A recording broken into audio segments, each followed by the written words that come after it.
서울 강남의 번화가 익숙한 풍경의 한 은행 지점입니다. 그곳에 왠지 모르게 주변과 어울리지 않는 듯한 한 할머니가 들어섰습니다. 그 누구도 상상조차 하지 못했죠. 그날의 짧은 만남이 앞으로 벌어질 엄청난 사건의 시작이 될 줄은 말입니다. 그리고 며칠 후 이재훈 지점장은 믿을 수 없는 보고를 받게 됩니다. 그날 은행을 찾았던 검소한 할머니가 은행의 수천억 자산을 전부 옮기겠다고 선언했다는 것입니다. 대체 그날 그 은행에서는 무슨 일이 벌어졌던 걸까요? 오후 2시 서울 강남의 중심가에 위치한 번듯한 은행 지점 안은 바쁘게 돌아가고 있었습니다. 정장 차림의 직장인들과 깔끔한 옷차림의 고객들 사이로 최말순 할머니가 조심스럽게 발을 들여놓았습니다. 깨끗하게 다려 입은 개량 한복과 하얗게 빗어넘긴 머리카락. 그 모습은 은행의 현대적인 인테리어와는 대조를 이루었습니다. 할머니는 잠시 은행 내부를 둘러보았습니다. 예전과는 달리 무인 창구나 복잡한 키오스크가 늘어 있었죠. 그래도 익숙한 창구 번호표 기계 앞으로 가 번호표를 뽑아들었습니다. 손에 들린 것은 수십 년 세월이 고스란히 담긴 낡은 통장 몇 권과 손때 묻은 메모지였습니다. 메모지에는 복잡한 숫자와 함께 무언가 그림까지 그려져 있었죠. 할머니는 오늘 중요한 용무가 있었습니다. 최근 갑작스러운 재개발로 인해 큰 규모의 자금이 통장에 들어왔고 할머니는 그 돈을 어떻게 의미 있게 사용할지 오랫동안 고심 끝에 결정을 내렸습니다. 평생 모아온 돈, 그리고 예상치 못하게 불어난 돈을 사회에 환원하거나 좋은 사업에 투자하기 위한 첫 단계를 시작하려 했던 겁니다. 단순한 입출금이나 이체와는 차원이 다른 복잡하고 새로운 절차의 시작이었습니다. 그래서 직접 은행을 찾아 담당자와 상세한 상담을 하고 싶었던 것입니다. 할머니의 차례가 되자 전광판에 번호가 표시되고 안내 음성이 울렸습니다. 할머니는 지정된 창구로 다가갔습니다. 그곳에 앉은 젊은 남성 직원은 할머니의 번호표와 통장을 건네받았습니다. 할머니는 떨리는 목소리로 용건을 말했습니다. 이 통장에 있는 돈 좀 좋은 일에 쓰고 싶은데 어떻게 하면 되는지 옮기는 절차가 복잡하다고 해서요. 할머니는 손에 쥔 메모지를 직원에게 건네려 했습니다. 직원은 할머니의 겉모습과 나이, 그리고 돈을 옮긴다는 말에 습관적으로 반응했습니다. 그의 시스템에는 오래된 고객, 고령층, 단순 예금 자산가라는 분류가 입력되어 있었을 겁니다. 그는 할머니의 메모를 제대로 보지도 않은 채 말했습니다. 고객님 자산 이동 관련 상담은 일반 창구에서는 어렵습니다. 저 안쪽에 PB팀 김 팀장님께 말씀하셔야 합니다. 그의 말투에는 다소 사무적이고 기계적인 느낌이 있었습니다. 할머니가 조금 더 자세히 설명하려 했지만 직원은 이미 다음 고객을 응대할 준비를 하고 있었습니다. 할머니는 안내받은 대로 은행 안쪽의 PB팀 상담 공간으로 발걸음을 옮겼습니다. 마음속에는 조금 섭섭한 기분이 들었습니다. 오랫동안 거래한 은행인데 마치 자신을 번거로운 고객처럼 대하는 것 같았기 때문입니다. 할머니는 알지 못했습니다. 이것이 단 한 명의 문제가 아니라 효율성과 실적을 최우선으로 하는 은행 시스템이 만들어낸 인간적 간극이라는 것을요. 그리고 이 작은 간극이 앞으로 얼마나 큰 폭풍을 불러올지 그때는 아무도 예상하지 못했습니다. 은행의 시스템은 차갑게 돌아가고 있었고 고객의 진심은 그 틈에서 길을 잃고 있었습니다. 최말순 할머니가 PB팀 김 팀장에게 향했습니다. 김 팀장은 깔끔한 양복 차림으로 상담실에 앉아 있었습니다. 그는 할머니의 통장을 건네받아 스크린에 띄워진 정보를 확인했습니다. 엄청난 액수의 잔액을 보았지만 그의 관심은 그 돈이 어떻게 활동적으로 움직일지에만 쏠려 있었습니다. 할머니가 원하는 좋은 일에 쓰고 싶은 방식은 김 팀장의 관심 영역 밖이었습니다. 그의 목표는 오로지 새로운 금융상품 가입 유치나 투자 권유를 통한 실적 달성이었기 때문입니다. 할머니는 다시 한번 조심스럽게 자신의 용건을 설명하려 했습니다. 김 팀장님, 이 돈으로 제가 평생 살아온 곳에 작은 복지시설이라도 짓고 싶은데 그러려면 돈을 옮기고 절차를 밟아야 한다고 들었어요. 어떻게 시작하면 될지. 할머니의 목소리는 진심이 담겨 있었지만 김 팀장의 귀에는 제대로 와닿지 않았습니다. 김 팀장은 할머니의 말을 끊고 유창하게 말했습니다. 할머님, 고객님 자산은 현재 대부분 안전한 예금에만 묶여 있습니다. 물가 상승률도 못 따라가죠. 저희 은행에는 고객님 자산을 더 효율적으로 운용할 수 있는 다양한 투자 상품들이 마련되어 있습니다. 요즘 같은 저금리 시대에는 움직이는 돈만이 돈을 멉니다. 그는 할머니의 복지시설이나 좋은 일이라는 말에는 전혀 반응하지 않고 준비된 멘트만 늘어놓았습니다. 할머니는 김 팀장의 설명에 혼란스러움을 느꼈습니다. 자신이 원하는 것은 돈을 불리는 것이 아니라 모은 돈을 의미 있게 사용하는 방법이었습니다. 하지만 김 팀장은 할머니의 진정한 의도를 파악하려는 시도조차 하지 않았습니다. 그는 계속해서 복잡한 투자 상품의 장점만을 강조했고 할머니가 질문을 하려 하면 전문 용어를 섞어가며 말을 빠르게 이어갔습니다. 시간이 흐르자 김 팀장은 상담을 서둘러 마무리하려 했습니다. 고객님, 이 브로슈어들을 자세히 읽어보시고 궁금한 점 있으시면 다음에 다시 방문하시거나 전화 주십시오. 마침 다음 고객 상담 시간이 다 되어서요. 김 팀장은 자리에서 일어나 할머니를 안내했습니다. 할머니는 손에 들린 여러 장의 브로슈어와 함께 자리에서 일어났습니다. 마음속 실망감은 더욱 커졌습니다. 수십 년간 거래한 은행에서 자신의 중요한 계획과 진심이 이렇게 가볍게 취급될 줄은 몰랐기 때문입니다. 할머니는 무거운 발걸음으로 은행 문을 나섰습니다. 오후 햇살 아래 선 할머니의 뒷모습이 유난히 쓸쓸해 보였습니다. 은행 안의 직원들은 여전히 각자의 업무에만 집중하고 있었죠. 이재훈 지점장은 사무실 유리창 너머로 할머니가 은행을 나서는 모습을 잠시 보았지만 그저 오늘도 다녀가셨구나 하고는 다시 서류에 시선을 돌렸습니다. 그는 알지 못했습니다. 방금 자신들의 시스템과 직원들의 태도가 은행의 가장 소중한 고객에게 얼마나 큰 상처를 주었고 그 결과가 무엇으로 이어질지 전혀 예상하지 못했습니다. 바로 그때 은행 맞은편 빌딩의 다른 은행 PB센터에서 강서원 팀장이 창밖을 내다보고 있었습니다. 그는 이 지역의 금융 자산 흐름에 촉각을 세우고 있었죠. 특히 최근 재개발 보상금으로 시장에 풀리는 거액 자금의 향방에 큰 관심을 두고 있었습니다. 강서원 팀장은 최말순 할머니가 은행 문을 나서는 모습을 포착했습니다. 할머니의 낡은 옷차림과 달리 풍겨나오는 남다른 기품, 그리고 손에 들린 다른 은행 브로슈어와 다소 침울해 보이는 표정이 강서원의 눈길을 사로잡았습니다. 그는 직감했습니다. 저분, 혹시 그 재개발 지역의 거물 중 한 분이실까? 그리고 뭔가 원하는 상담을 받지 못하신 걸까? 강서원 팀장은 단순한 고객 유치를 넘어 은행의 기본을 지키는 것으로 승부할 기회가 왔다고 생각했습니다. 그는 즉시 김 실장 등 지역 금융계 네트워크를 통해 할머니에 대한 정보를 수집하기 시작했습니다. 그의 발 빠른 움직임은 은행이 놓친 기회를 포착하는 시작점이었습니다. 강서원 팀장은 발 빠르게 움직였습니다. 그의 네트워크와 정보력은 상당했죠.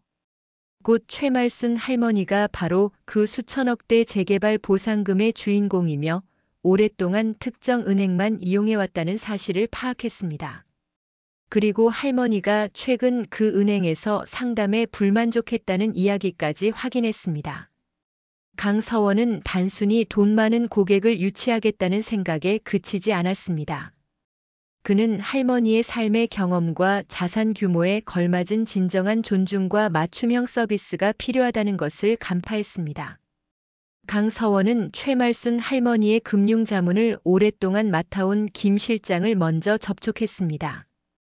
김 실장은 할머니의 신뢰를 받는 인물이었습니다. 강서원은 김 실장에게 자신의 은행이 고객 한 분 한 분의 이야기에 귀 기울이고 맞춤형 솔루션을 제공하는 것을 최우선 가치로 삼고 있음을 강조했습니다. 특히 고객의 눈높이에 맞춰 복잡한 절차도 쉽게 설명하고 원하는 바를 정확히 파악하여 지원하는 시스템을 갖추고 있다고 설명했습니다. 김 실장은 강서원의 진심과 경쟁은행의 문제점을 이미 알고 있었기에 강서원의 제안에 긍정적인 반응을 보였습니다.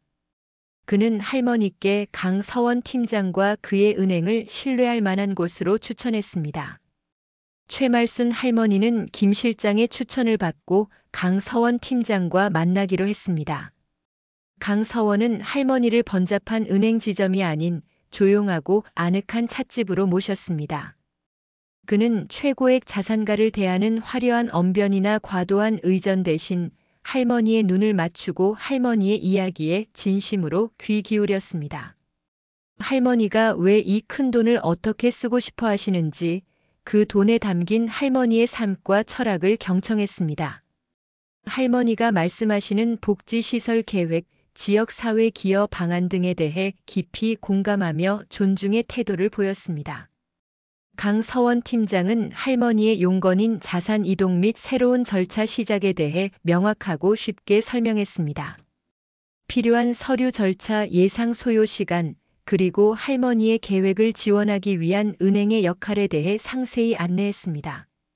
복잡한 금융 용어 대신 할머니가 이해하기 쉬운 비유를 사용했고 할머니가 질문할 때마다 성의껏 답변했습니다. 할머니는 강서원 팀장과의 대화를 통해 비로소 자신이 존중받고 있으며 자신의 중요한 용건이 제대로 파악되고 있다는 느낌을 받았습니다. 이것이 바로 할머니가 은행에 바랐던 모습이었습니다. 돈의 액수가 아니라 그 돈에 담긴 의미와 그것을 사용하려는 사람의 진심을 헤아려 주는 것.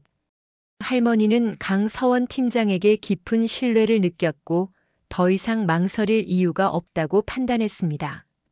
수십 년간 거래했던 은행과의 작별을 고하고 강서원 팀장의 은행으로 모든 자산을 옮기기로 결심했습니다. 김 실장은 할머니의 결정을 지지하며 신속하게 자산 이동 절차를 진행했습니다. 한편 최말순 할머니의 거액 자금이 경쟁은행으로 이동하고 있다는 소문이 금융가에 퍼지기 시작했습니다.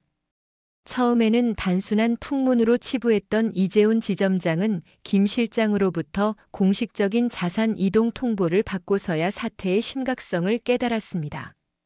김 팀장과 직원들의 무성의했던 응대가 수천억 원의 자산 이탈이라는 끔찍한 결과를 가져왔다는 사실에 이재훈 지점장은 망연자실할 수밖에 없었습니다. 그는 자신이 얼마나 안일했고 오만했는지 뼈저리게 후회했습니다.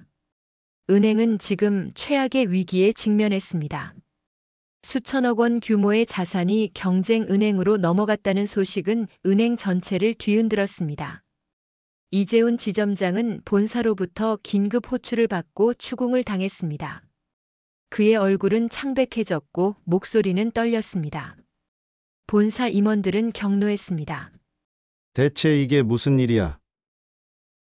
우리 은행 최고의 고객을 어떻게 관리했길래? 이재훈 지점장은 최말순 할머니가 지점을 방문했던 날의 상황을 떠올렸습니다. 할머니를 제대로 응대하지 않았던 직원들, 귀찮아했던 김 팀장, 그리고 이 모든 것을 알면서도 늘 오시는 고객 정도로 치부하며 무관심했던 자신. 모든 것이 주마등처럼 스쳐 지나갔습니다. 그는 자신의 안일함과 은행 시스템의 허점을 뼈저리게 후회했습니다. 은행 측은 즉시 사태 수습에 나섰습니다.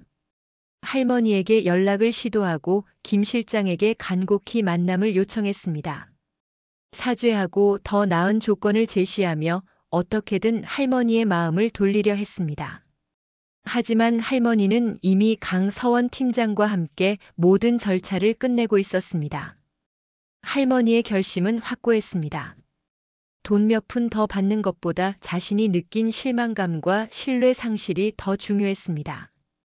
그때 최말순 할머니의 금융자문을 맡았던 김 실장의 로펌으로부터 은행 본사로 공식적인 서한이 전달되었습니다. 서한에는 최말순 고객의 전 자산 인출 및 타행 이전 완료 사실과 함께 그 사유가 상세하게 명시되어 있었습니다. 서한은 매우 구체적이고 냉정했습니다. 귀행에 시스템화된 고객 응대 매뉴얼 및 직원 교육 부재로 인한 문제 발생. 특히 특정 직원은 물론 PB팀 김 팀장까지 고객의 외모나 연령만을 기준으로 판단하고 정당한 금융거래 목적에 대한 설명을 경청하지 않음. 효율성만을 앞세워 고객을 불필요하게 전가하고 상담을 회피하며 불성실한 태도를 일관. 이는 장기간 귀행에 거액 자산을 예치한 고객과의 신뢰관계를 근본적으로 훼손하는 행위임. 따라서 고객께서는 금융기관 선택의 가장 중요한 기준인 신뢰를 상실하였기에 자산의 전액 이전을 결정하셨음. 시스템화된 불친절. 이 문구는 이재훈 지점장의 가슴을 깊숙이 파고들었습니다. 단순히 한두 명의 문제가 아니라 은행 전체의 문화와 시스템 자체가 고객을 사람이 아닌 분류 대상으로 취급하고 있었음을 여실히 보여주는 단어였습니다. 특히 김 팀장의 이름까지 명시된 것은 충격이었습니다. 할머니의 자산 이탈은 개인의 실수가 아닌 은행의 뿌리 깊은 문제가 터져나온 결과였던 겁니다. 본사 임원들은 서한을 읽고 말을 잇지 못했습니다. 수천억 원의 자산 손실과 함께 은행의 신뢰도와 이미지는 회복 불능의 타격을 입었습니다. 이재훈 지점장은 고개를 떨군 채 아무 말도 할 수 없었습니다. 자신이 책임져야 할 무게가 너무나 무거웠습니다. 어떻게든 할머니의 마음을 되돌리고 은행의 위기를 막아야 했습니다. 하지만 이미 공식 서한까지 전달된 상황에서 과연 가능할까요? 은행 역사상 최악의 위기가 코앞에 다가와 있었습니다. 이재훈 지점장은 마지막 희망을 걸고 최말순 할머니에게 사죄하기 위해 나섰습니다. 본사에서는 더 이상 자산 회수에 대한 기대보다 사태를 수습하고 은행의 이미지를 조금이라도 만회하는 데 집중하라고 지시했습니다. 지점장은 김 실장을 통해 어렵게 할머니와의 면담 자리를 마련했습니다. 만남 장소는 할머니가 자금을 옮긴 경쟁은행의 조용한 상담실이었습니다. 이재훈 지점장은 문을 열고 들어섰습니다. 최말순 할머니는 여전히 차분한 모습으로 앉아 계셨고 그 옆에는 강서원 팀장이 예의 바른 태도로 배석해 있었습니다. 지점장은 할머니 앞에 서서 깊이 고개를 숙였습니다. 그의 목소리는 진심으로 떨렸습니다. 할머니, 정말 죄송합니다. 은행을 대표해서 그리고 저희 안일했던 태도에 대해 진심으로 사죄드립니다. 이재훈 지점장은 그날 할머니가 은행에서 겪었던 불편함과 실망감에 대해 이야기했습니다. 직원들의 무성의한 응대, 김 팀장의 형식적인 태도, 그리고 지점장인 자신이 할머니의 방문 목적을 제대로 파악하지 못하고 무관심했던 점까지 모두 인정했습니다. 그는 단순히 자산을 잃은 것이 문제가 아니라 할머니처럼 오랫동안 은행을 신뢰해온 고객의 마음을 상하게 한 것이 더 큰 잘못임을 깨달았다고 고백했습니다. 저희 은행 시스템과 직원 교육에 분명히 큰 문제가 있었습니다. 저희의 부족함 때문에 할머니께서 큰 실망을 하셨습니다. 할머니는 지점장의 사과를 조용히 듣고 계셨습니다. 할머니의 표정에는 원망보다는 깊은 슬픔과 씁쓸함이 담겨 있었습니다. 잠시 침묵이 흘렀습니다. 그리고 할머니가 입을 열었습니다. 지점장님, 저는 수천억 원의 돈 때문에 움직인 것이 아닙니다. 그 돈은 저에게 평생의 땀과 노력이 담긴 소중한 결실이지만 그보다 더 중요한 것이 있다고 늘 생각하며 살아왔습니다. 할머니는 옆에 앉은 강서원 팀장을 보며 말했습니다. 강서원 팀장님은 제게 돈 이야기를 먼저 하지 않았어요. 제가 왜 이 큰 돈을 어떻게 쓰고 싶어 하는지에 대해 물어봐 주었고, 제 이야기를 끝까지 들어주었습니다. 제가 가진 계획을 존중하고 그것을 현실로 만들기 위해 어떤 절차가 필요한지 제가 이해할 수 있게 쉽고 친절하게 설명해 주었죠. 저는 여기서 비로소 사람 대접을 받는다는 느낌을 받았습니다. 할머니는 다시 이재훈 지점장을 바라보았습니다. 지점장님, 은행에서는 제가 돈을 얼마나 가졌는지 보다는 제가 얼마나 번거로운 고객인지 시스템에 얼마나 잘 맞춰주는지만 보는 것 같았습니다.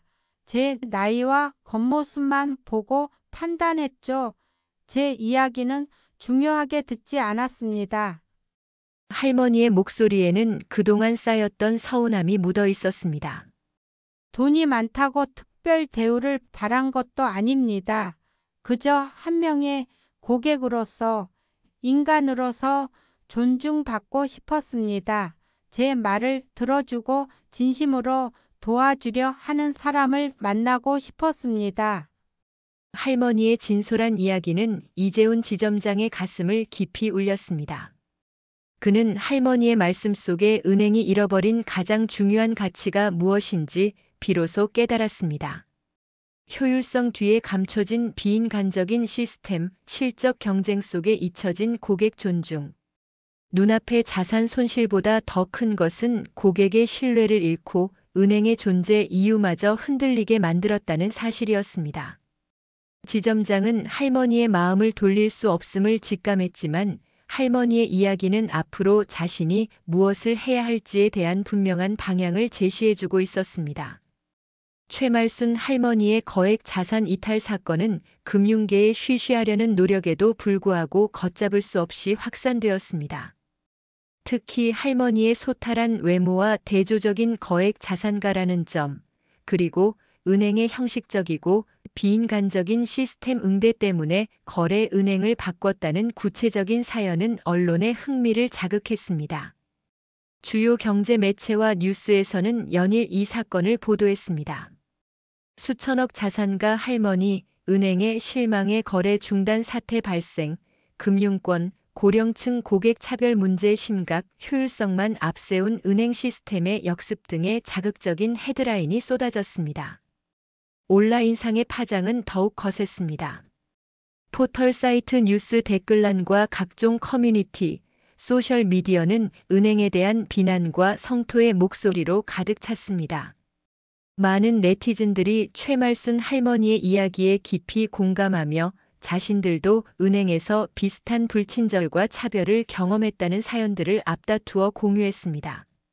내가 번호표 뽑고 기다려도 스마트폰 하는 직원들, 질문 좀 하려 하면 귀찮은 티 내는 직원, 나이 많다고 무시하는 것 같다. 돈 없으면 은행 갈 맛 안 난다 등 은행 이용 시 겪었던 불편함과 서운함에 대한 불만이 폭발적으로 터져나왔습니다. 이 사건은 단순히 한 은행의 문제를 넘어 우리 사회 전반에 만연한 겉모습 차별과 약자 소외 문제에 대한 논의로 확산되었습니다.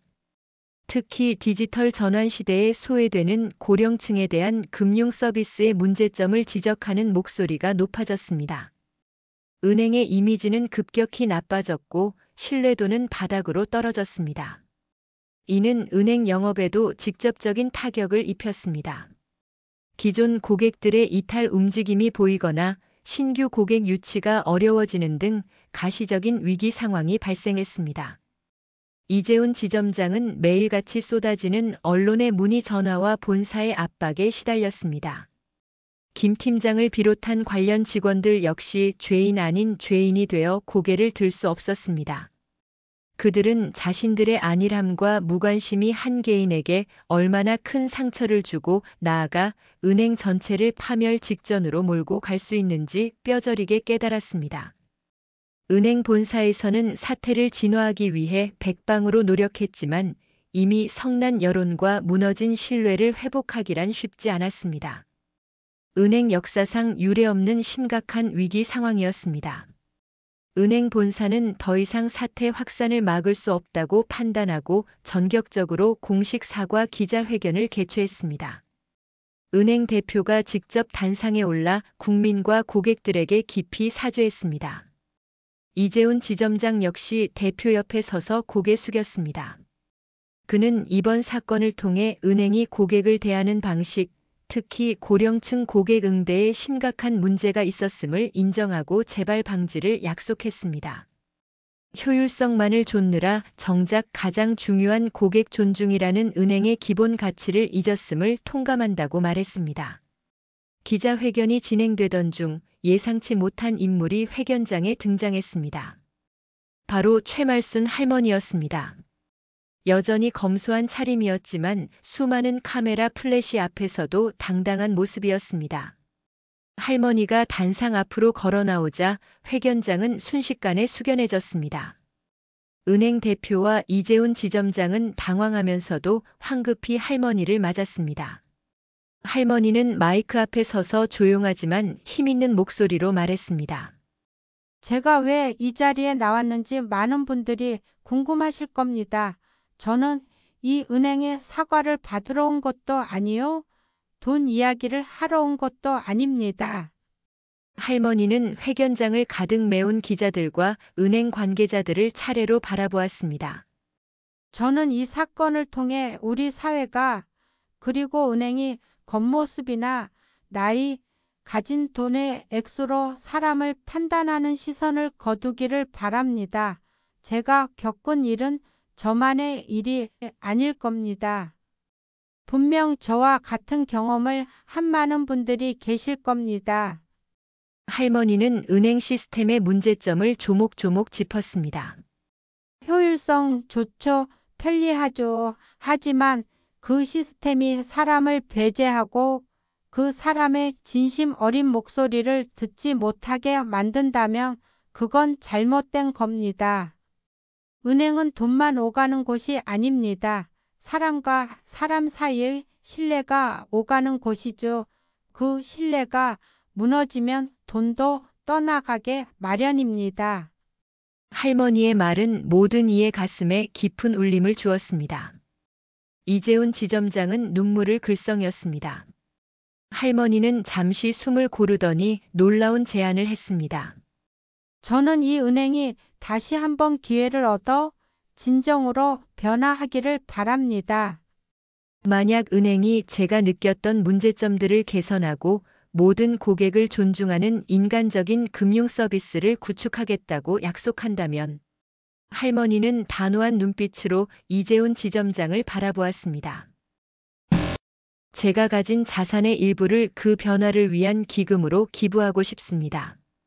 회견장이 다시 술렁였습니다. 자신에게 상처를 준 은행의 변화를 위해 거액의 자산을 내놓겠다는 할머니의 제안은 충격적이면서도 감동적이었습니다. 이재훈 지점장은 감격하며 할머니에게 약속했습니다. 할머니, 저희가 잘못했습니다. 뼈저리게 뉘우쳤습니다. 할머니께서 주시는 이 기회를 결코 헛되이 하지 않겠습니다. 약속드리건대 저희 은행은 반드시 할머니께서 바라시는 인간적인 은행으로 거듭나겠습니다. 최말순 할머니의 통 큰 제안과 이재훈 지점장의 진심 어린 약속은 은행의 변화에 강력한 동기가 되었습니다. 이재훈 지점장은 고객 존중 서비스 혁신 본부를 신설하고 직접 본부장을 맡아 변화를 진두지휘했습니다. 최말순 할머니는 명예 고문 자격으로 혁신 본부의 자문 역할을 수행하며 실질적인 변화 방향에 대한 아이디어를 제공했습니다. 가장 먼저 모든 지점의 창구 시스템과 고객 응대 매뉴얼이 대대적으로 개편되었습니다. 특히 고령층 고객을 위한 느린 창구 혹은 맞춤 상담 창구가 설치되었습니다. 이곳에서는 직원이 고객 옆자리에 앉아 눈을 맞추고 대화하며 충분한 시간을 갖고 고객의 이야기를 경청하고 설명했습니다. 서류의 글자 크기를 키우고 간단한 그림 설명을 곁들이는 등 고객의 입장에서 이해하기 쉽게 서비스를 제공했습니다. 직원 교육도 완전히 바뀌었습니다. 단순히 업무 처리 기술이나 상품 지식뿐만 아니라 고객의 감정을 읽고 공감하는 능력, 다양한 배경의 고객을 대하는 태도, 그리고 겉모습이나 나이, 자산 규모로 편견을 갖지 않는 열린 마음가짐을 키우는 데 중점을 두었습니다. 김 팀장을 비롯한 기존 직원들은 강화된 교육을 받으며 자신의 잘못을 깊이 반성하고 진정한 금융인의 자세를 배우게 되었습니다. 김 팀장은 이제 신규 고객 유치 실적보다 단골 고객과의 신뢰 관계를 더 중요하게 생각하게 되었습니다. 은행 내부 분위기도 긍정적으로 변했습니다. 상명하달식의 딱딱한 문화 대신 고객의 불편함이나 직원들의 건의사항에 귀 기울이는 소통적인 문화가 자리 잡았습니다. 직원들은 서로를 격려하며 고객에게 더 나은 서비스를 제공하기 위해 노력했습니다. 이러한 변화는 고객들에게 즉각적으로 전달되었습니다. 은행을 방문한 고객들은 달라진 직원들의 태도와 세심한 서비스에 감동했습니다. 특히 어르신 고객들은 은행 오기가 편해졌다, 직원들이 내 말을 끝까지 들어준다며 만족감을 표했습니다. 은행에 대한 비난 여론은 점차 수그러들고 긍정적인 평가와 칭찬이 이어지며 실추되었던 이미지를 회복하기 시작했습니다. 최말순 할머니는 변화된 은행의 모습을 흐뭇하게 지켜보았습니다. 할머니는 약속대로 거액의 기금을 은행의 서비스 혁신을 위해 전달했습니다. 그리고 자산을 옮겼던 경쟁은행의 강서원 팀장에게도 감사를 표하며 그의 인간적인 금융 철학이 더 많은 곳에 퍼지기를 바란다고 격려했습니다. 할머니는 자신의 자금 일부를 변화된 은행에 다시 예치하며 신뢰를 회복했음을 보여주었습니다. 최말순 할머니의 이야기는 한 사람의 불편함이 은행 전체의 시스템을 바꾸고 나아가 금융 서비스의 새로운 기준을 제시하는 계기가 되었습니다. 이재훈 지점장은 이제 실적 목표 달성보다 고객 한 사람 한 사람의 행복과 신뢰를 얻는 것이 진정한 은행의 성공임을 깨달았습니다. 은행은 돈이 흐르는 곳에서 사람과 신뢰가 흐르는 곳으로 새롭게 태어났습니다. 그리고 이 변화는 우리 사회에 중요한 교훈을 남겼습니다. 겉모습이 아닌 사람 그 자체의 가치를 존중하는 것. 그것이 진정한 부와 신뢰를 쌓는 가장 기본이라는 것을요. 오늘 이야기 어떠셨나요? 구독과 알람 설정 잊지 마시고 소중한 댓글 하나가 정말 큰 힘이 됩니다. 시청해 주셔서 진심으로 감사드립니다.